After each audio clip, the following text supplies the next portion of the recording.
Tout le monde n'a pas cette force d'encaisser les choses par autrui. Ok, nous on a mis ce drapeau là sur nous parce qu'on est prêt à assumer jusqu'à la mort. Tu vois un peu ce que je veux dire? C'est un peu ça la différence quoi. Moi je veux intervenir concernant le sujet du jour. Nouka, tu as dit quelque chose tout à l'heure qui m'a beaucoup plu. Okay. Tu as dit que tu donnais ce que tu vivais chaque jour, ce que tu ressentais, ce que tu voyais. Et contrairement à ceux qu'on va dire les rappeurs chocos, moi je vais dire simplement on donne ce qu'on a. On donne ce qu'on a. La plus belle femme du monde ne peut donner que ce qu'elle a. C'est pas faux. On est d'accord avec. C'est ça. Alors, est-ce que ce n'est pas parce que une certaine partie des rappeurs sont un peu, on va dire, galérés, Vas-y, t'écoutes. Qu'ils ont la rage parce que quand on a fait, on est plus fort que quand on est rassasié. Bon, pas forcément. Tu vois, quand tu prends un chien des races, de cocodile, un vrai chien des races de cocodile, un pitbull, qui a toute sa forme, qui a toute sa rage là. Quand tu le mets en face, quand tu le mets en face d'un chien qui a la dalle depuis Yopougon, tu vois que le pitbull de cocodile peut faire frère le chien qui est de Yopougon. Au fait, c'est un état d'esprit. Le ghetto, c'est un état d'esprit. Là où il y a la misère, il y a un état d'esprit de Dieu. Parce que Dieu, il nous parle en esprit. Tu comprends un peu ce que je veux dire? Donc c'est ça le hip-hop. Le hip-hop, c'est un état d'esprit. Tu comprends un peu, non? Il y a des gens qui vivent parmi les chocos, mais ils ont un état d'esprit hip-hop. Tu comprends, non? Ils ont la collaboration des gens du ghetto. Tu comprends un peu, non? Non, le hip-hop, c'est pas forcément le gars qui a faim, qui a la rage. C'est un état d'esprit. Ça dépend d'où tu veux t'orienter, quoi, en fait. C'est ça le vrai point. Tupac, ton nom, ton pseudo c'est un peu particulier. Tupac, ça fait penser à Tupac. En même temps, Tupac et puis Tupac et tout ça. Et puis Patrick, c'est mon prénom. Arundia me dit dans les oreilles, c'est médicament. Oui, c'est ça, mais c'est médicament. Pourquoi pas? Quand on dit médicament pour soigner les maux de la société ivoirienne. Il y a trop de maux dans la société ivoirienne. Par exemple? La corruption, je sais pas moi, le tribalisme, entre autres. Il y a plein de choses, il y a beaucoup de choses dont on peut parler ici. Mais bon, voilà, c'est ça. Tupac, c'est ça. Patrick, Patou, Tupac. En tout cas, Tupac vient donc pour soigner les différents maux de la société. Voilà, je ne prétends pas être le médecin par excellence, mais je peux apporter ma touche qui va contribuer justement à tout. On va dire ça comme ça. Et aussi en compagnie de la charmante Rosely, qui est toujours avec vous on air sur Fréquence 2. Bien, Tupac, moi c'est la première fois que je te vois. Oui. Je sais pas trop ce que tu fais. Donc, j'espère que tu vas me soigner. Je peux facilement. T'es malade toi? Ah ouais, je suis dans une société malade.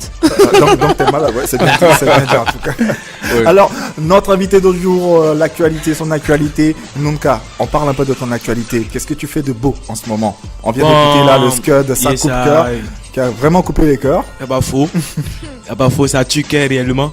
Bon, en fait, il a faux été pour ce qui est comme actualité. Bon, présentement, il vient de finir un single avec mon gars, Tupac, qui vient d'arriver depuis le state. En tout cas, le son, c'est pas du jeu. Le titre du son, c'est Tu couds dans le sac. Tu vois un peu, c'est un son actuellement qui est la tuerie. Son qu'on écoutera tout à l'heure déjà. Ok, y a pas de souci. Et puis, c'est un mélange de, qu'on appelle ça, du rap New York au rap ivoirien qui est le rap Nouchi, tu vois un peu ce que je veux dire? Le rap New York, parle-nous un peu de ce rap là. Le rap New York, c'est le rap de Tupac, tu vois, Tupac il vient de New York. Ah ouais. Il a les beats de New York, il a le flow de New York, man. Donc tu vois la collaboration avec le rap ivoirien, le Nouchi. Donc tu vois que ça donne quelque chose de grand là. Explosif. Et le titre? Le titre c'est Tu couds dans le sac. Tu couds dans le sac. Ça. Signification, tu couds dans le sac, ça veut dire tu t'embrouilles au fait. Tu penses que t'es arrivé mais t'es pas encore arrivé. En fait, tu vois un peu ce que je veux dire? Tu penses que tu cours? Tu penses que tu cours mais pourtant tu marches quoi. On va s'écouter ça dans pas longtemps. Tupac en featuring ici avec Nouka. Nouka, ton fils transfuge du groupe Wanchwe. Le Wanchwe devient quoi? Bon, le Wanchwe est toujours représenté, quoi. Tu vois, non, par Nouka. Quand tu vois Nouka, c'est que tu vois le Wanchwe. Tu vois un peu, non, c'est que c'est un design. Tu vois, quand il y a un design, c'est dit, actuellement, je prépare mon album solo. Et il y a mon ref aussi qui prépare sur l'album solo. Tu vois un peu, non, le Wanchwe, il est toujours vivant, quoi. Il demeure, quoi. Il demeure, mais pour l'instant, vous faites un peu carrière solo. C'est le oui, c'est ça. C'est le oui. En tout cas, Wanchwe est un groupe qui a été beaucoup apprécié sur la scène ivoirienne. Tu peux le témoigner, Rosely. C'est un groupe qui aura marqué. Tu connais pas, tu y pas. Tu connais pas, tu y pas. C'est un slogan qui fait fort et qui a continué de faire fort d'ailleurs. Toujours, jusqu'à présent. jusqu'à présent, comme tu dis, on a pris beaucoup de plaisir à avoir. Mais il y a des nostalgiques de Wang Shui, des gens qui ont aimé le groupe, qui s'en sont appropriés et qui ont envie de revivre ces instants. À ceux-là, qu'est-ce que vous avez à dire? Bon, pour tous les fans du Wang Shui, il y a faux, les gars, soyez prêts d'ici la fin de l'année. Il y aura, qu'on appelle ça, 2 singles de Wang Shui, c'est-à-dire que Paka As Nuka 2 singles. De Paka As Nuka Wang Shui. Bon, bientôt dans les bas, quoi, on prépare ça. Donc il y a faux, quand tu as l'écoute, le Wang Shui for life, le Wang Shui never die, quoi. Donc sur l'écran bas, il y a faux. Ils le seront, je le suppose. En ce qui te concerne, toi, l'album solo que tu prépares, dans quelles conditions tu prépares cet album? Qu'est-ce qu'il y aura en termes d'innovation, de nouveauté ou de créativité, tout simplement? Bon, moi, mon album solo, tu vois un peu, il aura du tout, quoi. Tu vois un peu, il aura tout pour les auditeurs. Tu vois un peu, il aura du rap hardcore, il aura du rap soft. Il y aura du rap love pour les miss. Justement, voilà, Rosely même en train de faire. Tu sais, les gars, elles aiment Nuka dans le love. Nuka en rap love, ça peut donner quoi? Ça peut donner quoi en fait? C'est la question que je me pose. Et puis je suis en train de me demander, est-ce que t'es pas en train de virer? Est-ce que c'est non, jamais viré. C'est pas une ébauche pour virer? Non, mais n'oubliez pas, il y a un point. Nuka, c'est un homme. Et un homme, quelle que soit la science, un homme a un cœur. Tu comprends un peu, non? C'est vrai qu'il y a l'apparence, il y a la carrure, mais Nuka, c'est un jardin secret. Au-delà des secrets, tu peux t'imaginer. Là, il me tue.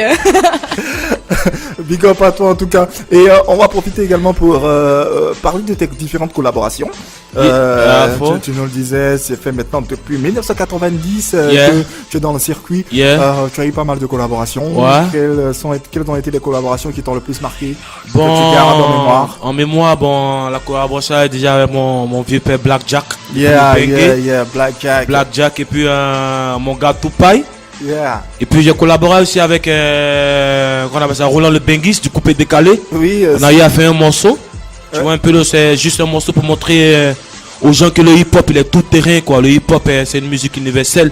Qu'on peut s'adapter à n'importe quel beat. Tu comprends un peu ce que je veux dire? Bon, il y a collaboré avec lui, il y a collaboré aussi avec mon vieux Moro Stezo, et puis Moro Almighty. Avec le rappeur français Alibi Montana, avec même des rappeurs français sur le USC, tu vois un peu ce que je veux dire, un max de collabo, quoi. Un max de collabo, on espère d'autres collaborations encore dans tout simplement ta carrière à venir. Ok, God bless. On parlait de Stezo tout à l'heure qui donnait son avis naturellement sur l'évolution du hip-hop en Côte d'Ivoire. Vous en pensez quoi sur la vie de Stezo? D'abord Tupai. Alors sur la vie de Stezo, je dis il y a des aspects qui me conviennent complètement. En parlant du hardcore rap, c'est pas forcément crier, c'est dire des choses crues, de façon crue. Donc des choses qui dérangent, des choses qui peuvent donner à réfléchir ou bien qui peuvent donner à se révolter. Maintenant, concernant le gangsta rap, je veux dire que dans la société, ce sont les règles qui établissent ce qui est bon, ce qui est mauvais. Donc si tu peux être gangsta par rapport à un gouvernement, à la manière dont le gouvernement voit les choses, tu vas contre ça, donc tu deviens dans le gangsta rap. Il y a le gangsta rap authentique qui vient de la vie des quartiers, ça c'est l'origine. Après il y a des variations, il y a des variantes forcément. Si aujourd'hui moi je me lève et puis je dis bon, tel gars qui est dans le gouvernement fait tel truc, on dit non c'est un gangsta, donc on prend mon rap comme un gangsta rap, voilà. D'accord, voilà. C'est ton idéologie à toi. Yes, tout à fait. Nuka, réaction sur les propos de Stezo tout à l'heure. Stezo qui est quelqu'un que tu connais. C'est un vieux père. C'est les vieux pères sur lesquels on a regardé pour s'inspirer, quoi. En fait, c'est que le vieux Moro Stezo vient de dire tout à l'heure, c'est clair, c'est ça qui est la vérité. Il y a le rap hardcore et puis il y a le rap gangsta. C'est deux trucs différents. Le rap gangsta, c'est le rap de feu. Où on parle de feu, on parle de tout ce qui est négatif, où on parle de tout ce qui est shit. Maintenant, le rap hardcore, c'est la vérité, quoi, des trucs sensés, des trucs qui touchent la populace, des trucs qui touchent l'État. Tu comprends un peu la vérité, quoi, dans la réalité, quoi. Donc, ce que le VPST devait dédiquer, en tout cas, c'est ce qui est réel, quoi. C'est ça que le hip-hop. Il y a le rap hardcore et puis il y a le rap gangsta, ça n'a rien à voir, quoi. C'est ça, quoi. Tout à fait, tout à fait. En tout cas, les choses sont claires maintenant. Et on va profiter pour s'écouter le Scud de Tupai en featuring avec Nuka intitulé Tu cours dans le sac. Yes, et on se retrouve tout juste après. Tu cours dans le sac, tu cours dans le sac, tu cours. Agabi de sauter dans le sac, tu cours dans le sac, tu cours. Tupai, yes, nous. Nene Dodge, Toi tu connais ça. Young bro, stop running. You running in the bag, motherfucker. Stop being a mother sucker in the game, huh? Nuka Wash Way, featuring Dubai. Hip hop for life, heavyweights in the Muay Thai. Vraiment le single vraiment court, hein, les gars, c'est court. On sent qu'il y a du travail, on sent aussi que Tupac vient de New York. Yes, I New York City. You know what I'm saying? Yeah. Alors on continue avec Nunca, on tire bientôt vers la fin de ce programme, tes perspectives, ton avenir, tu le vois comment dans 5 ans, dans 10 ans? Nuka dans 5 ans, c'est l'imaginable en fait. Du moment Nuka dans 2 mois. Non putain, y'a faux, Nuka, je suis là. Ne vous inquiétez pas, le hip-hop, nous on est né pour ça, on est les soldats du Way. Depuis on est le vendredi de la Madre.